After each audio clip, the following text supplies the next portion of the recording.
The morning mist clung to the ancient stone walls of Rayfield Manor like ghostly fingers, reluctant to release their grip on the estate that had housed secrets for generations.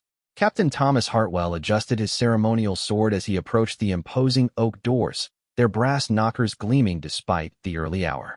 The Queen Consort had specifically requested his presence, though the nature of her summons remained mysteriously vague in the formal invitation that had arrived at his quarters 3 days prior. Thomas had served the Royal Guard for 15 years, earning his captain's rank through unwavering dedication and spotless record of discretion.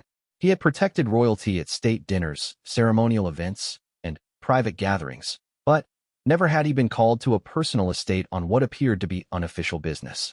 The weight of his dress uniform felt heavier than usual as he contemplated the unusual circumstances that brought him to Camilla's countryside retreat. The door opened before he could announce himself, revealing Mrs. Eleanor Pembridge, the estate's head housekeeper. Her silver hair was pulled back in its customary severe bun, and her dark dress bore not a single wrinkle despite the early hour. She had served the royal household for over 3 decades, first under the late Queen Elizabeth, and her reputation for maintaining absolute confidentiality was legendary among palace staff. "Captain Hartwell," she said with a slight curtsy, her voice carrying the measured tone of someone accustomed to handling delicate situations. "Her Majesty is expecting you in the library. Please, follow me." The interior of Rayfield Manor spoke of centuries of careful preservation and tasteful renovation. Persian rugs adorned polished marble floors, while oil paintings of long-deceased ancestors gazed down from gilded frames. Crystal chandeliers cast warm light through the corridors, their gentle illumination revealing intricate woodwork and subtle gold leaf details that spoke of both heritage and refinement. As they walked through the manor's halls, Thomas noticed an unusual tension in Mrs. Pembridge's demeanor. Her typically confident stride seemed slightly hurried, and she glanced over her shoulder twice during their brief journey. The housekeeper, known throughout royal circles for her unflappable composure, appeared to be harboring concerns that went beyond typical household management. The library doors stood partially open, revealing floor-to-ceiling bookcases filled with leather-bound volumes that had accumulated over generations. Camilla sat in a high-backed chair near the fireplace, where dying embers cast dancing shadows across her thoughtful expression. She wore a simple navy dress, her jewelry limited to pearl earrings, and her wedding ring, suggesting this meeting was intended to maintain a sense of informality despite its official nature. "Your Majesty," Thomas said, offering a respectful bow as he entered the room. "Captain Hartwell, thank you for coming so promptly," Camilla replied, gesturing toward the chair opposite her. "Please sit. We have much to discuss, and I fear our conversation may take longer than either of us initially anticipated." Thomas settled into the offered chair, maintaining the alert posture that years of military training had made second nature. The room's atmosphere felt heavy with unspoken implications, and he found himself studying Camilla's expression for clues about the nature of her request. Her normally warm demeanor carried an undercurrent of anxiety that seemed at odds with her public persona. "I must begin with an admission," Camilla continued, her hands folded carefully in her lap. "What I'm about to share with you is not intended to become public knowledge, at least not yet. However, circumstances have developed that require immediate attention from someone with both your security clearance and your proven discretion." She paused, seeming to weigh her words carefully before continuing. 3 weeks ago, while overseeing renovations to the east wing of this estate, workers discovered a concealed room behind what we had always believed to be a solid stone wall. The space had been sealed for decades, possibly since before the late Queen's passing, and its contents have raised questions that extend far beyond simple historical curiosity. Thomas felt his pulse quicken slightly, though he maintained his professional composure. Concealed rooms in royal properties were not unprecedented, but the serious tone of Camilla's revelation suggested this discovery held particular significance. His training had prepared him for various security scenarios, but none quite like the situation that appeared to be unfolding. "The room contained numerous items that appear to have belonged to Queen Elizabeth," Camilla continued. "However, these are not typical personal effects or even valuable antiques. The collection includes documents, photographs, and artifacts that suggest the late Queen maintained certain private interests and activities that were never documented in official records." She stood and walked to a mahogany desk near the window, retrieving a manila folder that she carried back to her chair. The folder bore no external markings, but Thomas could see that it contained several documents of varying sizes and apparent ages. Camilla's handling of the folder suggested both reverence and apprehension. I've spent considerable time examining these materials with Mrs. Pembridge and my most trusted advisors, she explained. We've reached the conclusion that some items may have historical significance that extends beyond personal interest. However, we've also identified materials that could be misinterpreted if they were to become public without proper context. Thomas nodded, understanding the delicate nature of managing royal historical materials. The British monarchy's public image depended heavily on maintaining carefully cultivated perceptions of dignity and propriety, while acknowledging that even monarchs were human beings with complex personal lives. Balancing historical accuracy with public expectations required considerable diplomatic skill. Your role, Captain, would involve providing security oversight for a small team tasked with cataloging and evaluating these materials, Camilla explained. We need someone with appropriate clearance who can ensure that sensitive items are handled according to proper protocols, while also maintaining absolute confidentiality during the evaluation process. She opened the folder and withdrew a black and white photograph, handing it to Thomas with obvious reluctance. The image showed Queen Elizabeth as a young woman, perhaps in her 30s, standing beside a man Thomas didn't recognize in what appeared to be an informal garden setting. Both individuals were smiling broadly, and the Queen's hand rested casually on the man's arm in a gesture that seemed surprisingly intimate for an official photograph. This photograph was found alongside dozens of similar images and several boxes of correspondence, Camilla said quietly. The man in the picture has been identified as Lord Christopher Wentworth, who served briefly in the Queen's private household during the 1950s. According to our preliminary research, Lord Wentworth left royal service quite suddenly, in 1957, with official records providing no explanation for his departure. Thomas studied the photograph carefully, noting the relaxed expressions and informal poses that contrasted sharply with the formal portraiture typically associated with royal documentation. The image suggested a personal relationship that extended beyond typical professional interactions, raising questions about its historical context and potential implications. The correspondence appears to span several years, Camilla continued, and includes letters written in the Queen's own hand that discuss topics ranging from literature and philosophy to more personal matters that were clearly intended to remain private. There are also documents that appear to relate to financial transactions and property arrangements that don't appear in any official records. She retrieved another item from the folder, this one a leather-bound journal with a brass clasp. The journal's cover bore the Queen's initials in faded gold lettering, and its pages showed the yellowing that comes with decades of careful storage. Camilla handled the journal with obvious care, opening it to reveal pages of handwritten entries in the distinctive script that Thomas recognized from official royal documents. The journal entries span approximately 15 years, she explained, beginning in 1952, shortly after the Queen's coronation, and ending abruptly in 1967. The final entries suggest that the Queen was preparing to conceal these materials for reasons that remain unclear. Her last entry specifically mentions the need to protect certain truths that could potentially cause unnecessary complications for future generations. Thomas felt the weight of responsibility settling on his shoulders as the full scope of the discovery became apparent.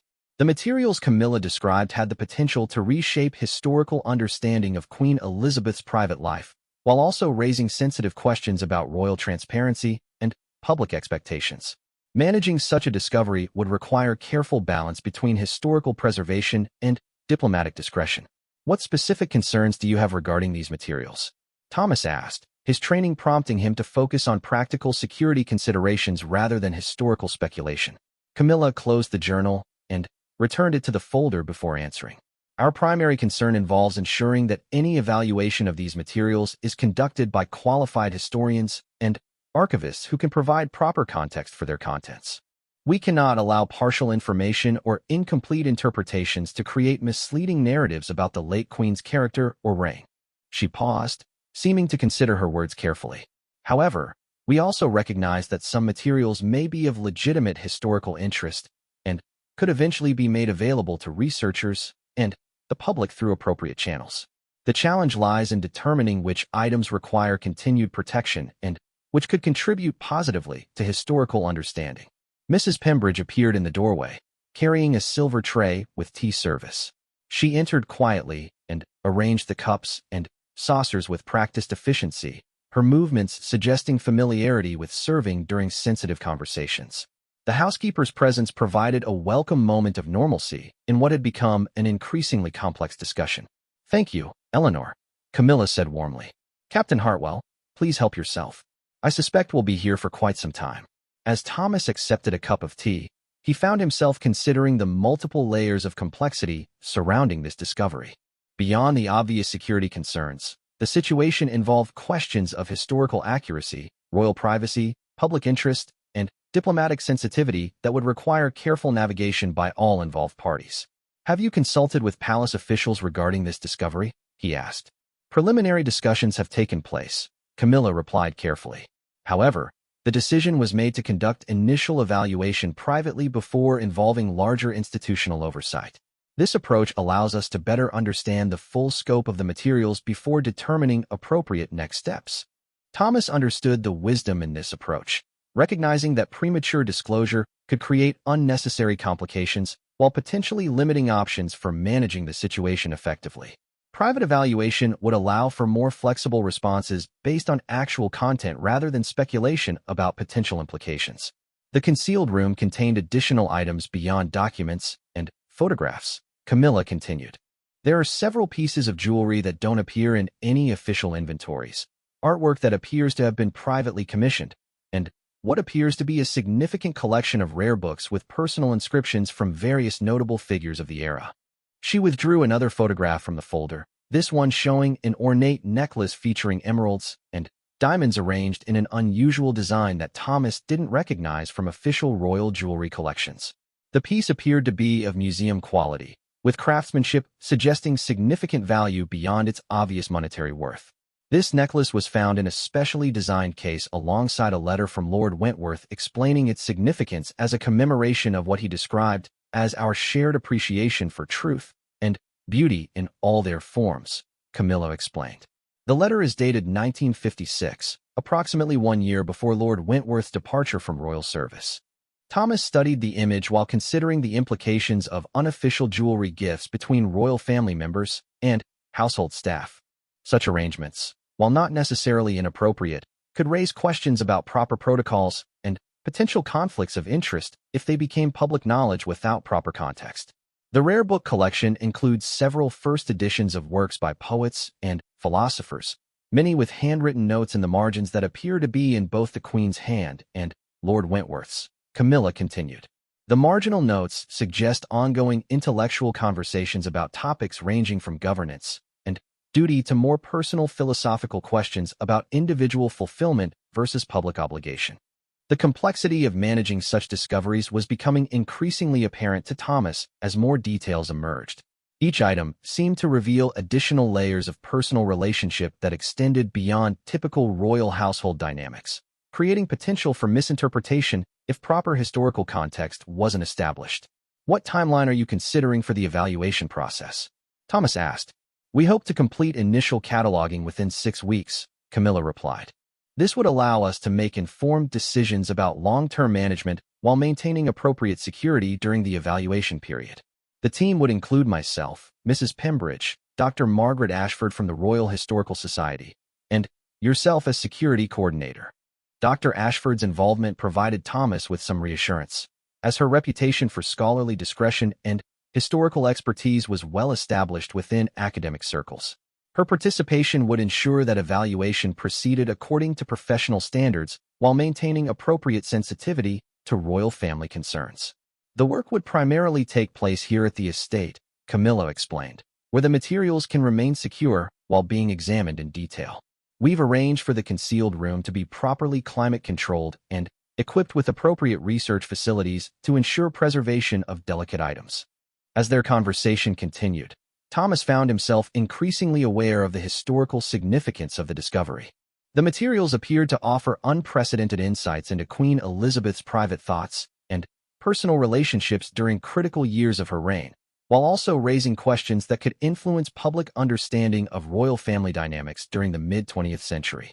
"I want to emphasize," Camilla said, "that our primary obligation is to handle these materials with the respect and discretion that the late Queen deserves, while also acknowledging our responsibility to historical accuracy and public interest.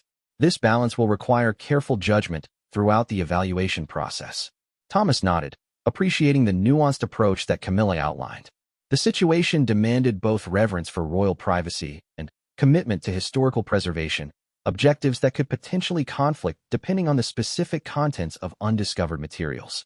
Before making any final decision, Thomas said, "I would like to see the concealed room and examine the storage conditions for these materials. Proper security assessment requires understanding the physical environment and potential vulnerabilities."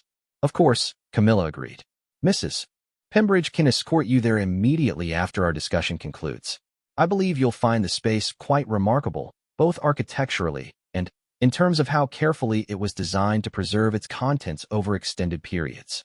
The morning sun had risen higher during their conversation, casting stronger light through the library windows and highlighting the gravity of the decision that lay before Thomas.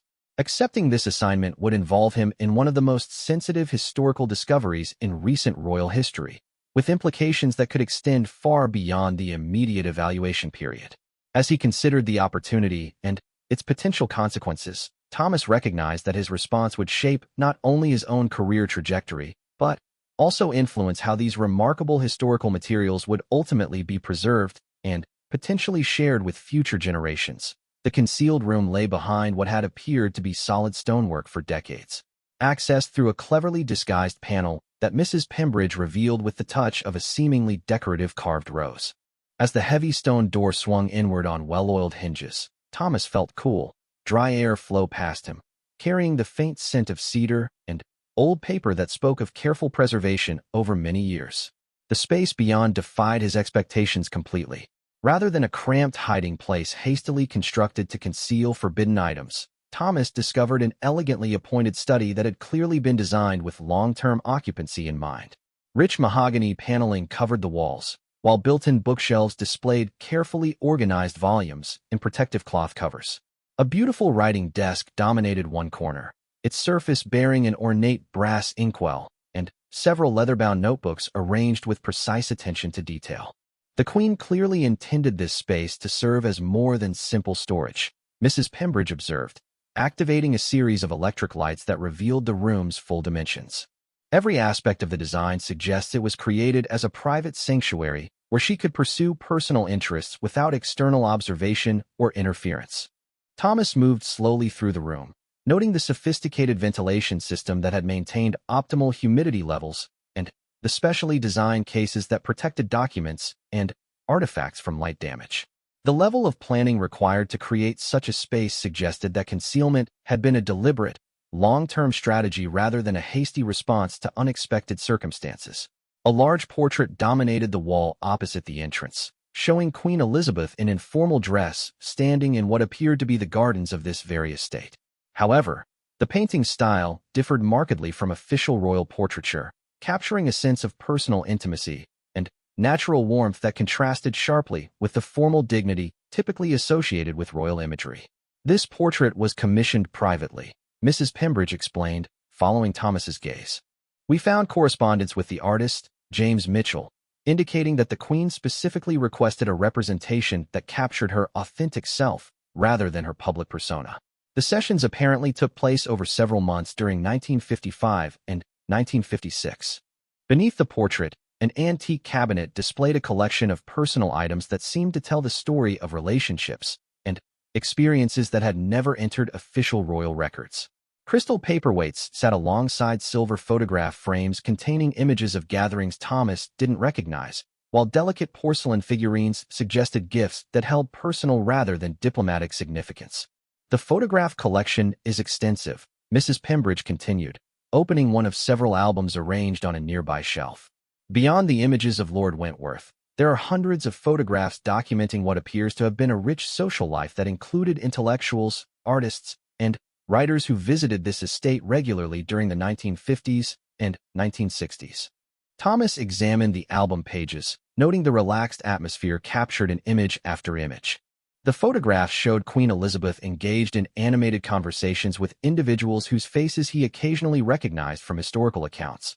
But in contexts far removed from official state functions or ceremonial occasions.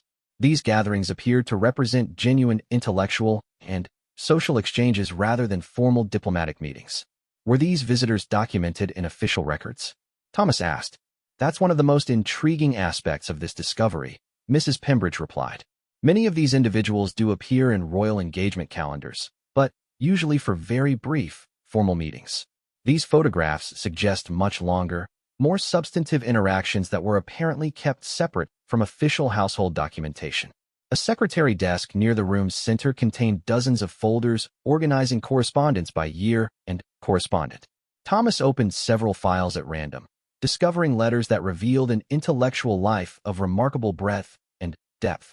The Queen had apparently maintained regular correspondence with philosophers, poets, scientists, and social reformers, discussing topics ranging from nuclear disarmament to women's rights to the role of monarchy in modern democratic societies. One particularly thick folder contained letters exchanged with Dr. Eleanor Roosevelt, the former American First Lady and human rights advocate. The correspondence spanned nearly a decade, covering topics that included the development of the Universal Declaration of Human Rights, the challenges of balancing public duty with personal conviction, and the unique pressures faced by women in positions of global leadership. The Roosevelt correspondence alone could reshape understanding of Queen Elizabeth's role in international human rights development, Mrs. Pembridge observed. These letters suggest she was far more actively engaged in progressive social causes than official records indicate, though she clearly felt the need to keep such involvement confidential. Thomas carefully examined several of the Roosevelt letters, noting the informal tone and genuine intellectual engagement they displayed. The exchange revealed a side of Queen Elizabeth that contrasted markedly with her public image of careful political neutrality, suggesting private convictions and concerns that she had chosen not to express through official channels. The financial documents raise equally intriguing questions, Mrs. Pembridge continued, indicating another section of the room where file cabinets contain meticulously organized records. The Queen appears to have maintained a private foundation that provided funding for various educational and charitable initiatives, but operated completely separately from official royal charitable activities. The foundation records revealed donations to organizations supporting women's education in developing countries, environmental conservation efforts that preceded mainstream ecological awareness by decades, and research initiatives exploring sustainable agricultural techniques. The scale and sophistication of these activities suggested a level of personal involvement in social causes that had somehow remained completely hidden from public view. How was this foundation funded? Thomas asked, studying financial statements that showed substantial annual contributions over more than 20 years. That's perhaps the most remarkable aspect of these records, Mrs. Pembridge replied. The Queen appears to have generated significant personal income through investments and business ventures that were managed entirely outside official royal financial structures. She was apparently a quite sophisticated investor with particular interests in emerging technologies and international development projects. The investment records revealed participation in early computer technology companies, renewable energy research, and international telecommunications development decades before such investments became mainstream. The Queen's portfolio showed not only financial acumen, but also prescient understanding of technological and social trends that would later transform global society. The scope of her private activities is extraordinary, Thomas observed. How did she manage to maintain such extensive interests while fulfilling official royal duties? The scheduling records provide some insight into that question, Mrs. Pembridge said, opening a leather-bound appointment book. She appears to have developed a highly sophisticated system for integrating private interests with official obligations, often using travel for state functions as opportunities to conduct private foundation business and maintain personal relationships. The appointment records showed careful coordination between official royal engagements and private activities that allowed the Queen to maximize both public impact and personal fulfillment. State visits became opportunities to meet privately with international development experts, while ceremonial functions were scheduled to accommodate regular correspondence and foundation management activities. The intellectual correspondence reveals remarkable breadth of interests, Mrs. Pembridge continued, opening another set of files. Beyond political and social issues, she maintained active exchanges with scientists, historians, theologians, and artists who clearly viewed her as a genuine intellectual peer rather than simply a ceremonial figure. One particularly fascinating collection contained letters exchanged with leading scientists of the era, including discussions of atomic energy, space exploration, medical research, and environmental science. The correspondence revealed a level of scientific literacy and genuine intellectual curiosity that suggested Queen Elizabeth had pursued serious self-education in fields far removed from traditional royal interests. The theological correspondence may be the most personally revealing, Mrs. Pembridge observed, indicating a separate section containing letters from various religious leaders and scholars. These discussions explore questions about the role of faith in public leadership, the challenges of maintaining personal spiritual life while serving as head of the Church of England, and the intersection of religious conviction with political responsibility. Thomas read several of these letters, noting their intensely personal tone and the depth of spiritual questioning they revealed. The Queen had clearly wrestled with complex theological questions about duty, service, personal fulfillment, and the nature of divine calling in ways that had remained completely hidden from public view. The artistic correspondence suggests equally sophisticated cultural interests, Mrs. Pembridge continued. She maintained relationships with musicians, painters, writers, and theatrical figures that went far beyond typical royal patronage activities. These letters revealed genuine artistic engagement, and even some creative efforts of her own. A folder marked Personal Creative Work contained manuscripts of several essays on topics ranging from the future of monarchy to reflections on leadership in democratic societies. The writing displayed intellectual rigor and personal introspection that suggested serious scholarly capability, while also revealing private thoughts and concerns that added human dimension to her public persona. Did she ever express interest in making any of these materials public? Thomas asked.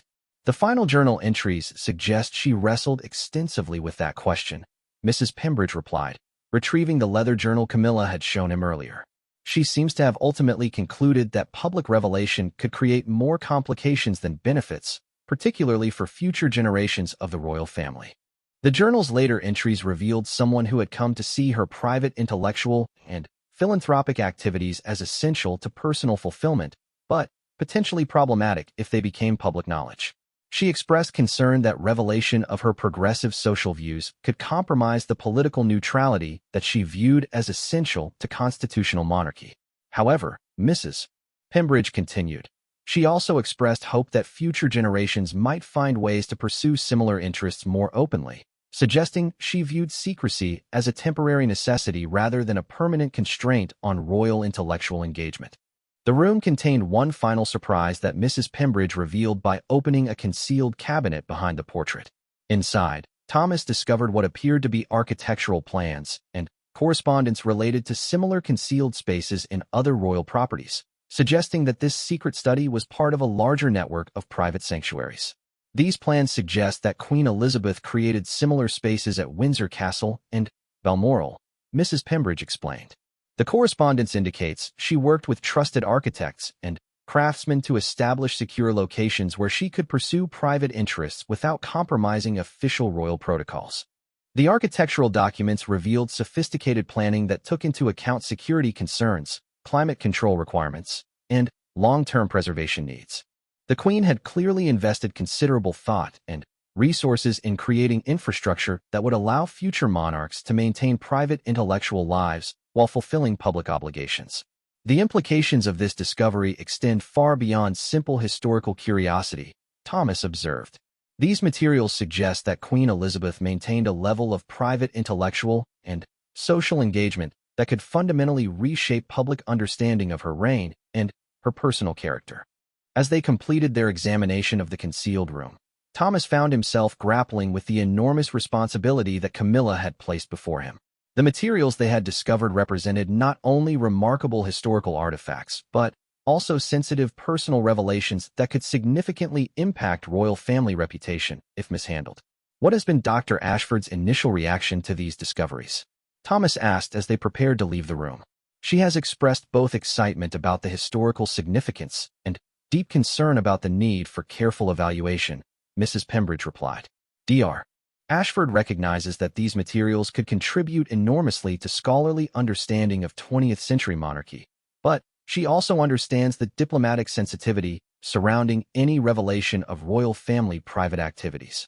The conversation continued as they returned through the manor's corridors, with Mrs. Pembridge providing additional details about the discovery and the preliminary evaluation process that had already begun.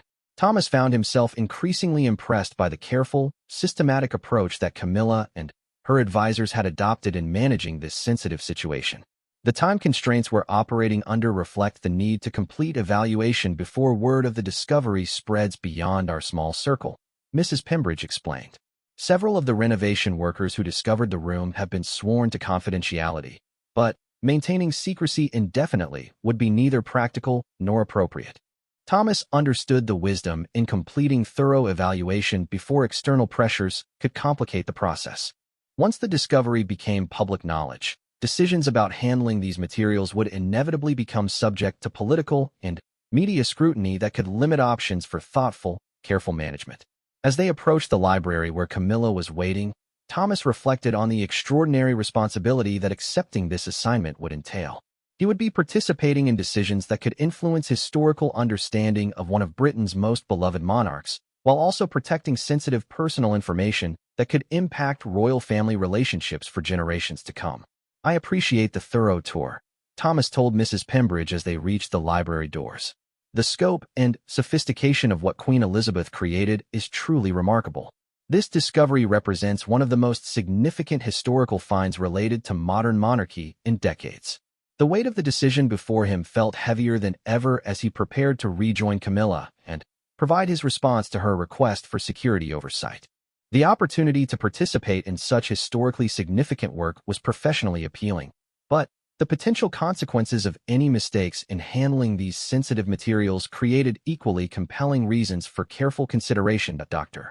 Margaret Ashford arrived at Rayfield Manor 3 days later, her silver hair pulled back in a practical bun, and her weathered leather briefcase bearing the scuffs that came from decades of archival research in dusty libraries and forgotten storage rooms. At 62, she had established herself as Britain's foremost authority on 20th-century royal history, with a reputation for combining scholarly rigor with diplomatic discretion that made her the obvious choice for this sensitive assignment. Thomas met her at the manor's entrance, noting the mixture of excitement and apprehension in her expression as she gazed up at the ancient stone facade.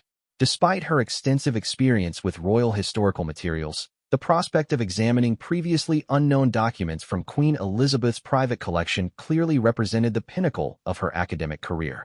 "Captain Hartwell," she said, extending a firm handshake. "I must confess, I've barely slept since receiving Camilla's initial briefing about this discovery. The potential historical significance is extraordinary, though I understand the sensitive nature of our work requires absolute discretion." They walked together through the manor's corridors toward the library, where Camilla and Mrs. Pembridge were waiting with the initial selection of materials they had chosen for Dr. Ashford's preliminary examination. Thomas had spent the previous 3 days developing security protocols for the evaluation process, ensuring that all materials would be handled according to museum quality preservation standards while maintaining complete confidentiality. "Dr. Ashford," Camilla said warmly, rising to greet the historian. "Thank you for agreeing to undertake this delicate task. I believe your expertise and discretion make you uniquely qualified to help us understand the full significance of what we've discovered." The formal pleasantries concluded quickly, as everyone present understood the urgency of beginning systematic evaluation. Thomas had established a rotating schedule that would allow Dr. Ashford to examine materials while he maintained security oversight, with Mrs. Pembridge providing crucial context about the discovery and the Queen's personal history during the relevant periods. "I'd like to begin with the correspondence," Dr. Ashford said, settling at the mahogany table where Thomas had arranged several folders containing representative samples from different categories of materials. Personal letters often provide the most direct insights into individual motivations and thought processes, particularly when they were written without expectation of public scrutiny. She opened the first folder, containing letters exchanged between Queen Elizabeth and Eleanor Roosevelt, and began reading with the careful attention that characterized her scholarly approach. Thomas watched her expression change as she absorbed the content, noting the growing amazement that crossed her features as the depth and sophistication of the correspondence became apparent. "This is remarkable," she murmured after reading several letters. These exchanges reveal a level of intellectual engagement and political awareness that challenges conventional understanding of Queen Elizabeth's role during this period. The discussions of civil rights, international diplomacy, and social reform demonstrate sophisticated political thinking that was apparently kept completely separate from official royal activities. Thomas had observed similar reactions from both Camilla and Mrs. Pembridge when they first examined these materials, recognizing that the disconnect between public royal imagery and private intellectual engagement created profound implications for historical understanding. The Queen had clearly maintained a complex double life that allowed her to pursue personal interests while fulfilling public obligations. The Roosevelt correspondence alone could reshape scholarly understanding of Queen Elizabeth's influence on international human rights development, Dr. Ashford continued. These letters suggest she was far more actively engaged in progressive social causes than anyone suspected, though she clearly felt political constraints prevented public expression of her views. She moved to the next folder, containing correspondence with various British intellectuals and social reformers of the era. The letters revealed ongoing discussions of topics ranging from educational reform to environmental protection to the evolving role of women in public life, demonstrating intellectual breadth that extended far beyond traditional royal interests. The sophistication of her engagement with contemporary social issues is extraordinary, Dr. Ashford observed. These letters show someone who was actively grappling with the major challenges of her era, developing informed opinions through extensive reading and thoughtful dialogue with leading thinkers of the time. Thomas found himself increasingly impressed by Dr. Ashford's ability to place the materials in proper historical context while recognizing their potential implications for royal family reputation. Her scholarly training allowed her to appreciate the significance of these discoveries while understanding the diplomatic sensitivity surrounding any potential revelation of their contents. "What concerns me most," Dr. Ashford said, looking up from the letters, "is the possibility that selective disclosure could create misleading impressions about Queen Elizabeth's political views or personal relationships. These materials require comprehensive evaluation to ensure that any eventual public access provides complete context rather than potentially sensational fragments." Camilla nodded approvingly at this assessment, clearly relieved that Dr. Ashford understood the delicate balance required between historical preservation and diplomatic discretion. The challenge lay in developing an approach that would serve scholarly interests while protecting legitimate royal family privacy concerns. The journal entries present equally complex interpretive challenges, Dr. Ashford continued, opening the leather-bound volume that contained Queen Elizabeth's private reflections. Personal diaries often contain immediate emotional responses and incomplete thoughts that can be misunderstood without proper context about the circumstances that prompted specific entries. She read several journal passages silently before commenting further, clearly taking time to consider their implications carefully. Thomas watched her expression grow increasingly thoughtful as she absorbed the personal revelations and private concerns that Queen Elizabeth had confided to these pages. The final entries suggest she was deeply conflicted about maintaining secrecy regarding her private interests, Dr. Ashford observed. She clearly understood that revelation could create political complications, but she also expressed regret about the necessity of concealing activities that brought her personal fulfillment and allowed her to contribute to social causes she cared about deeply. The journal entries revealed someone who had struggled throughout her reign with the tension between personal authenticity and public role requirements, ultimately choosing discretion as the safest path for both herself and the institution of monarchy. Her private writings suggested that this choice had come at considerable personal cost, though she viewed it as necessary for constitutional stability.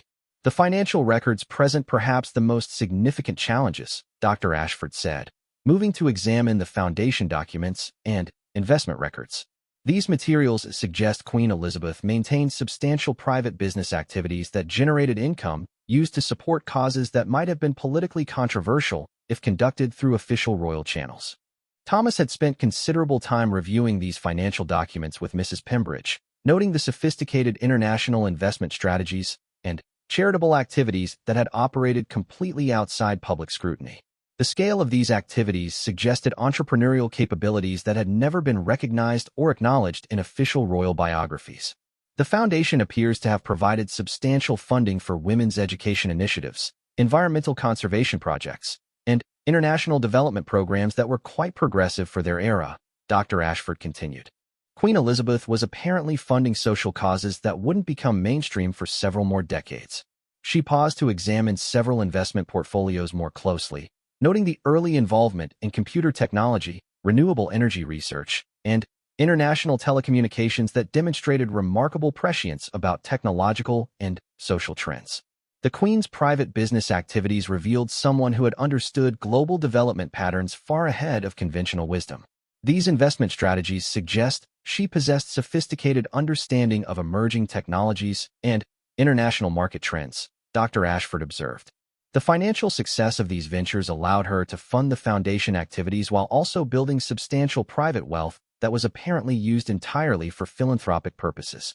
The afternoon progressed with systematic examination of different categories of materials, each revealing new dimensions of Queen Elizabeth's private life and intellectual interests.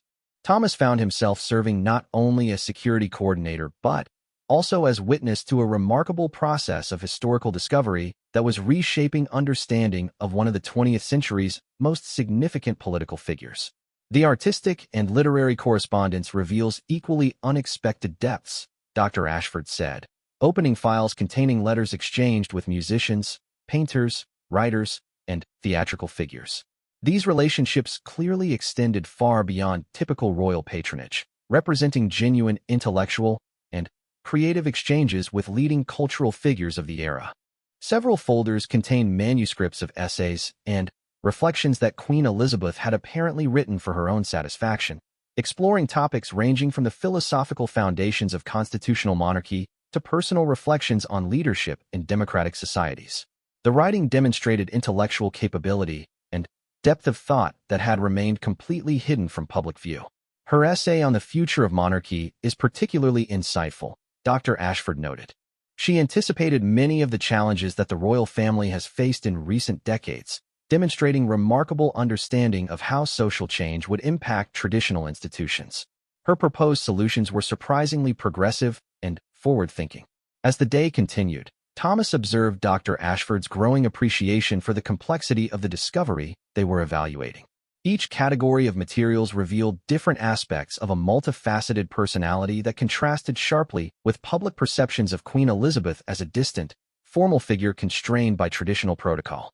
The theological correspondence may be the most personally revealing, Dr. Ashford said, opening files containing letters with religious leaders and scholars from various traditions.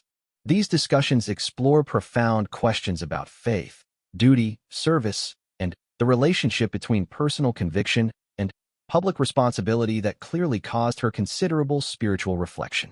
The religious correspondence revealed someone who had wrestled seriously with questions about divine calling, the moral obligations of leadership, and the challenges of maintaining authentic spiritual life while serving as head of the Church of England.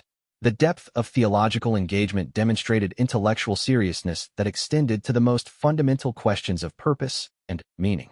What strikes me most profoundly, Dr. Ashford said as the afternoon drew toward its close, is the consistent pattern of intellectual curiosity and social conscience that runs through all these materials. Queen Elizabeth clearly possessed a sophisticated understanding of the major issues of her era and maintained strong personal convictions about social justice and human rights. Thomas found himself reflecting on the extraordinary complexity of managing public role requirements while pursuing private intellectual interests that might conflict with official neutrality expectations. The Queen had apparently developed remarkable strategies for maintaining both personal authenticity and institutional stability, though at considerable personal cost. The challenge we face, Dr. Ashford continued, is developing an approach to these materials that serves both historical accuracy and legitimate privacy concerns. These documents represent invaluable contributions to scholarly understanding, but they also contain personal revelations that could be misinterpreted if not presented with proper context. Camilla, who had remained largely silent during the evaluation process, finally spoke up. What would you recommend as our next steps, Dr. Ashford? How can we proceed in a way that honors both the historical significance of these materials and our obligations to protect the late Queen's reputation and the institution of monarchy? Dr. Ashford considered the question carefully before responding. I believe we need to complete comprehensive cataloging and analysis before making any decisions about potential disclosure. These materials require scholarly evaluation that places them in proper historical context and assesses their significance for understanding 20th century monarchy and social development. She paused, clearly weighing her words carefully. However, I also believe that some of these materials, particularly the correspondence relating to social causes and intellectual development, could eventually contribute positively to historical understanding without compromising legitimate privacy concerns. The challenge lies in identifying which materials could be shared appropriately and developing presentation strategies that provide proper context. Thomas appreciated Dr. Ashford's balanced approach, recognizing that complete secrecy would deny important historical insights, while inappropriate disclosure could create unnecessary complications for the royal family. The solution required careful evaluation and thoughtful decision-making based on complete understanding of the material's contents and implications. What timeline would you recommend for completing this evaluation? Thomas asked. Thorough analysis will require approximately 6 weeks, Dr. Ashford replied. This timeline would allow careful examination of all materials, cross-referencing with other historical sources, and development of comprehensive recommendations for long-term management. We cannot rush this process without risking important oversights or inappropriate conclusions. As evening approached, and their first day of systematic evaluation concluded, Thomas felt increasingly confident that they had assembled the right team for managing this sensitive discovery. The combination of Dr. Ashford's scholarly expertise, Mrs. Pembridge's practical knowledge, Camilla's diplomatic wisdom, and his own security experience created a collaborative approach that balanced multiple legitimate concerns effectively.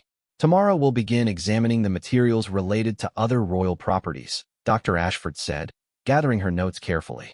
The architectural plans and correspondence suggest this discovery may be part of a larger pattern of private royal intellectual engagement that could reshape understanding of constitutional monarchy during the modern era.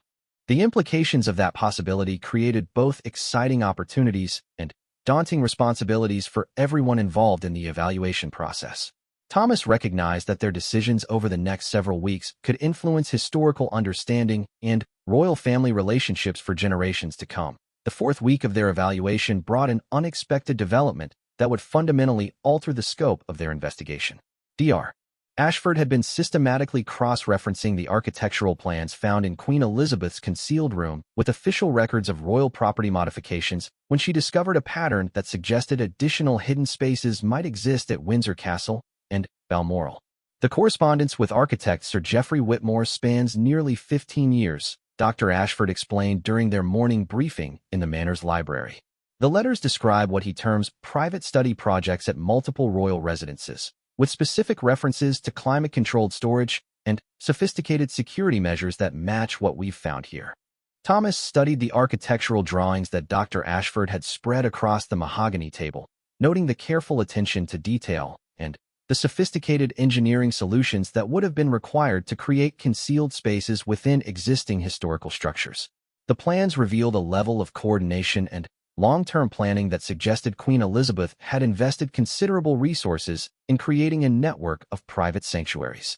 Sir Geoffrey's final letter, dated just 3 months before his death in 1978, includes specific instructions for accessing these spaces in the event of emergency, Dr. Ashford continued.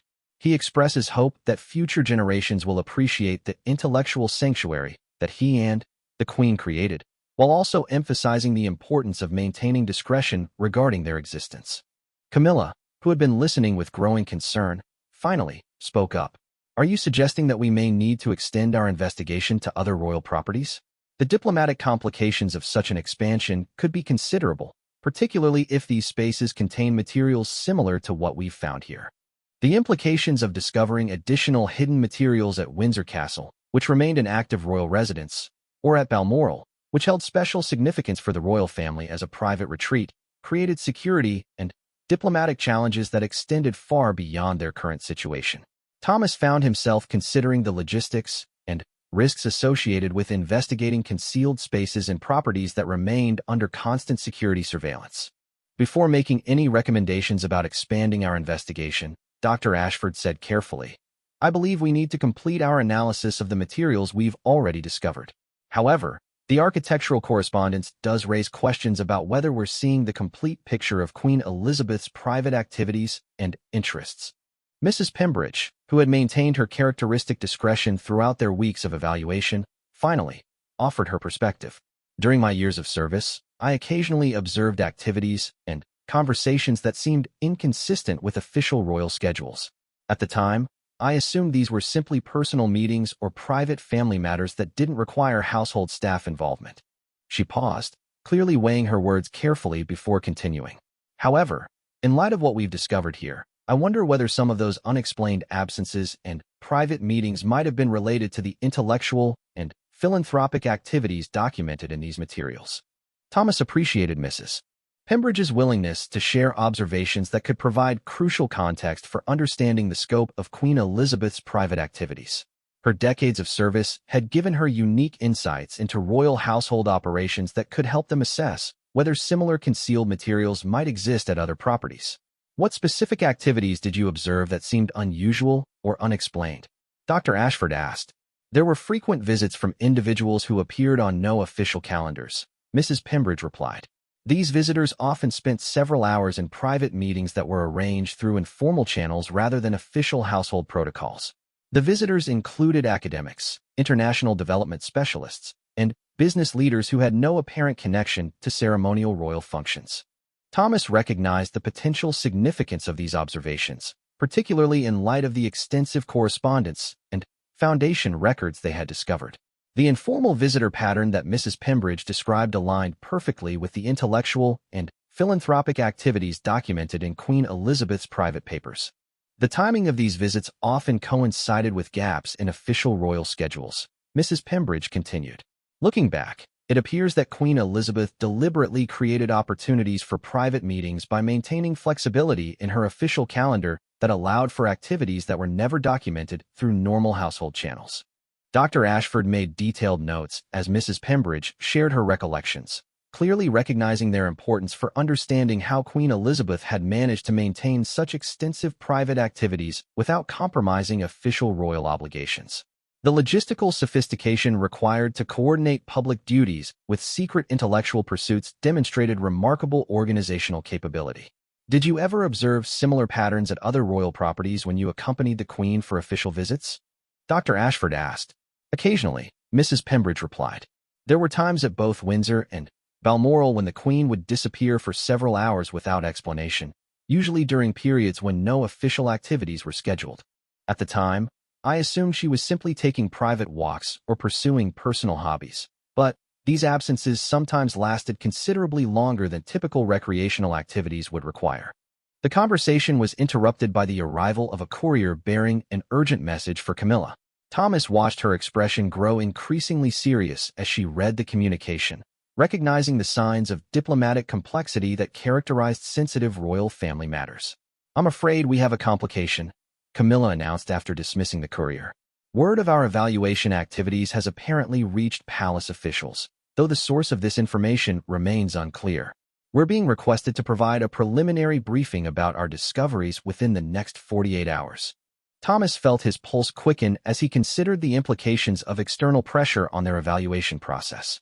Premature disclosure could limit their options for thoughtful analysis and careful decision-making, while also potentially exposing sensitive materials to political scrutiny before proper historical context could be established. What level of detail are they requesting? Dr. Ashford asked. The initial request is for a general overview of what we've discovered and our preliminary assessment of historical significance, Camilla replied. However, I suspect that once palace officials understand the scope of these materials, they'll want much more detailed information about specific contents and potential implications for royal family reputation. The development created urgency around completing their evaluation and developing recommendations for long-term management of these sensitive materials. Thomas recognized that external pressure could complicate their careful, scholarly approach while potentially forcing premature decisions about disclosure and access.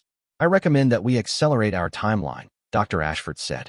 If we're going to maintain control over the evaluation process, we need to complete our analysis and develop comprehensive recommendations before external parties can impose alternative approaches that might not serve historical or diplomatic interests effectively.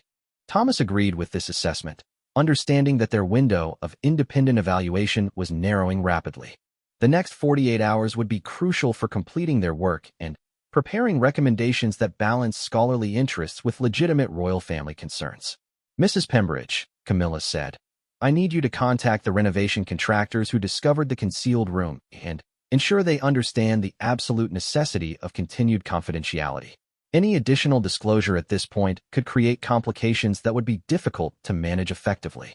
As Mrs. Pembridge departed to handle this crucial task, Thomas found himself reviewing their security protocols to ensure that all materials remain protected during the accelerated evaluation period. The pressure of external scrutiny made careful handling even more critical, as any security lapses could have profound consequences for both historical preservation and royal family reputation.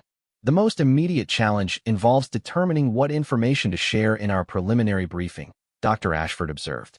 We need to provide sufficient detail to demonstrate the historical significance of our discoveries without revealing sensitive personal information that requires more careful consideration.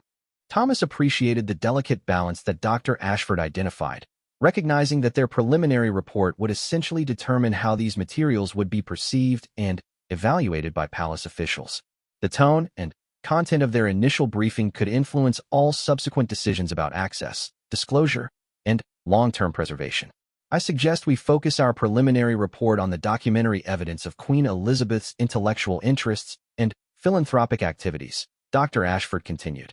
These aspects of the discovery can be presented as historically significant without necessarily revealing more sensitive personal information about relationships and private correspondence. Camilla nodded approvingly at this approach, clearly relieved that Dr. Ashford understood the diplomatic complexity of their situation. The challenge lay in providing truthful, accurate information while maintaining appropriate discretion about materials that could be misinterpreted without proper context. However, Dr. Ashford added, we also need to prepare for the possibility that palace officials will request access to specific materials once they understand the general scope of our discoveries. We should be prepared to provide detailed recommendations about which items could be shared appropriately and which require continued protection. The afternoon was spent developing a systematic approach to categorizing materials based on their historical significance, sensitivity level, and potential for misinterpretation. Thomas found himself impressed by Dr. Ashford's ability to balance scholarly enthusiasm with diplomatic realism, creating classification systems that served multiple legitimate interests simultaneously. The correspondence with international leaders and social reformers represents our strongest case for historical significance, Dr. Ashford explained as they organized their findings. These materials provide unprecedented insights into Queen Elizabeth's role in international diplomacy and social development that could enhance understanding of 20th-century political history. She separated several folders containing letters that demonstrated intellectual engagement with major issues of the era without revealing potentially controversial personal opinions or relationships.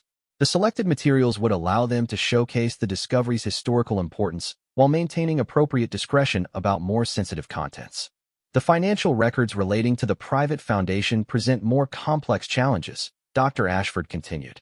While these documents demonstrate Queen Elizabeth's commitment to social causes, they also raise questions about royal family business activities and potential conflicts of interest that could be politically sensitive. Thomas reviewed the foundation records, noting the sophisticated international investment strategies and charitable activities that had generated substantial funding for progressive social causes. While these activities appeared entirely appropriate and even admirable, their revelation could create questions about royal family business practices that palace officials might prefer to address privately. The personal correspondence and journal entries require the most careful consideration, Dr. Ashford said, indicating the materials they had set aside for further evaluation. These documents contain intimate personal reflections and private relationship details that could be misinterpreted without proper historical context and biographical understanding. As evening approached, Thomas reflected on the remarkable transformation that their investigation had undergone over the past 4 weeks. What had begun as evaluation of interesting historical artifacts had evolved into a complex diplomatic challenge that required balancing competing interests while preserving invaluable insights into one of the most significant political figures of the modern era. Regardless of how palace officials respond to our preliminary briefing, Dr. Ashford said, We have a professional obligation to ensure that these materials receive proper scholarly evaluation and appropriate long-term preservation. The historical significance of this discovery transcends immediate political considerations.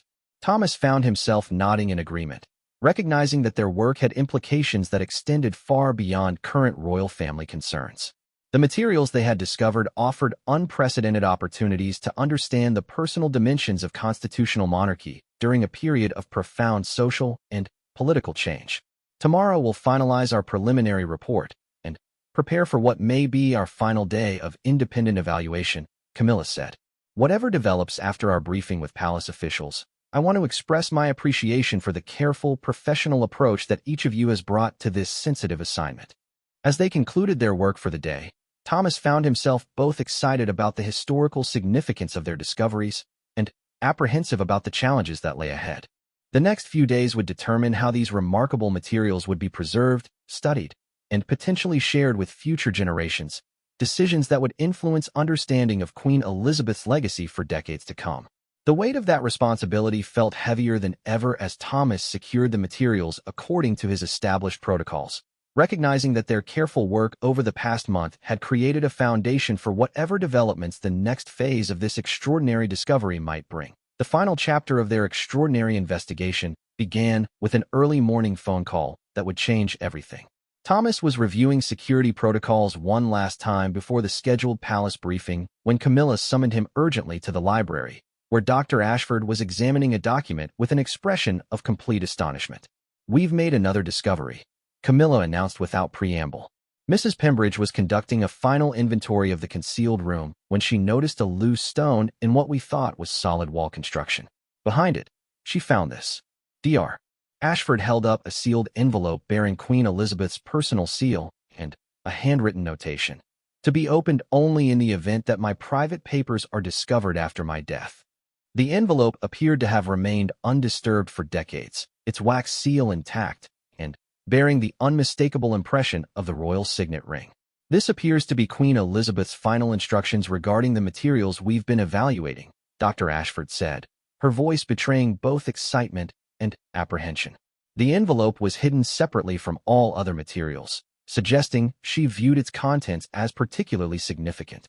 Thomas felt the historical weight of the moment as Dr. Ashford carefully broke the seal and withdrew several pages of handwritten text in Queen Elizabeth's distinctive script.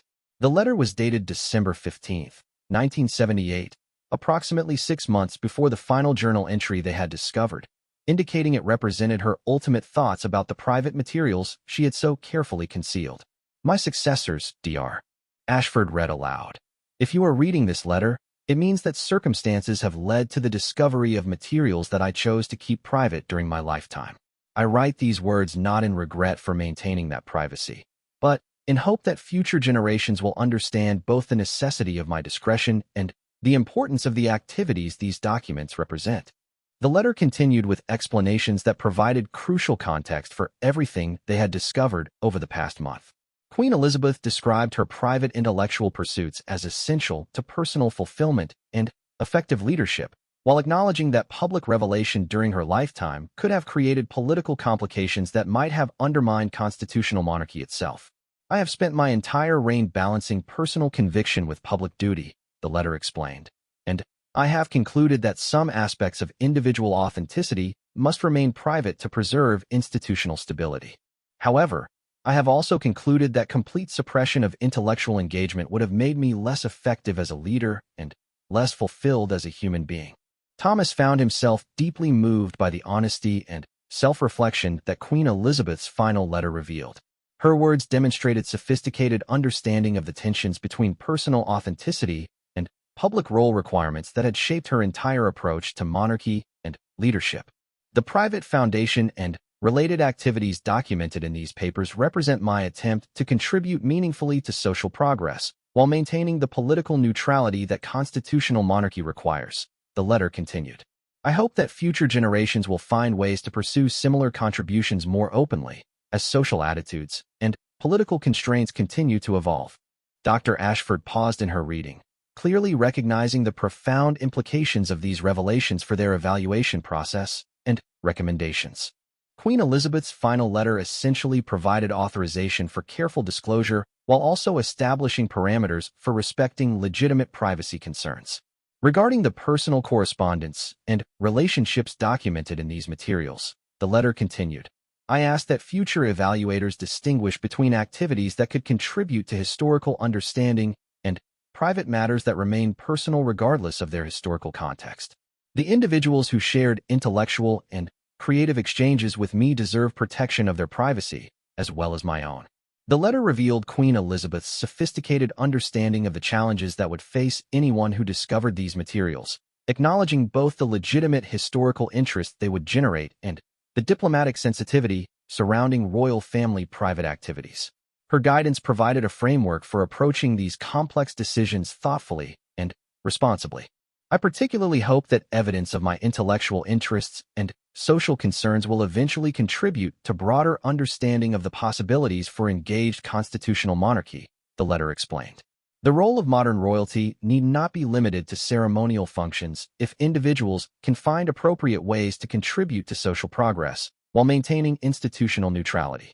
Thomas recognized the forward-thinking nature of this perspective, understanding that Queen Elizabeth had essentially outlined a vision for more engaged royal leadership that transcended traditional limitations while respecting constitutional constraints. Her approach offered a potential model for future generations seeking to balance personal authenticity with public service.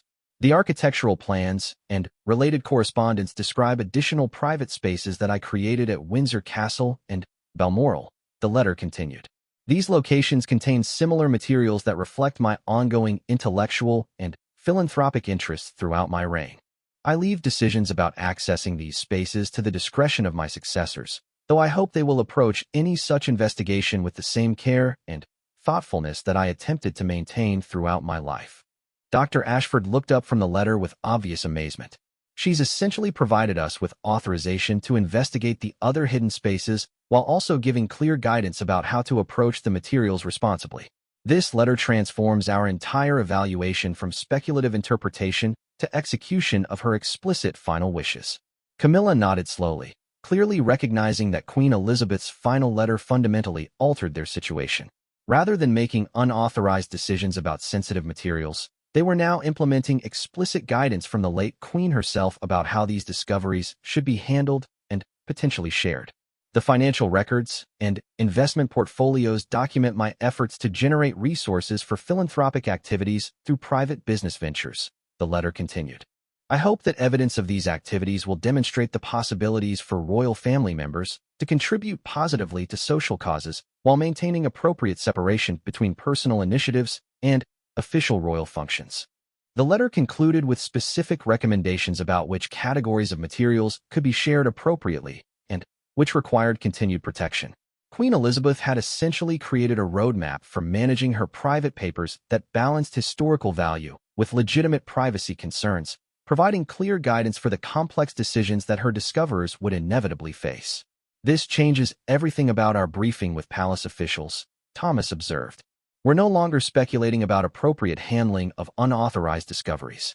We're implementing explicit instructions from Queen Elizabeth herself about materials that she specifically intended for potential future disclosure. Dr. Ashford agreed enthusiastically, recognizing that the final letter provided both authorization and framework for their recommendations.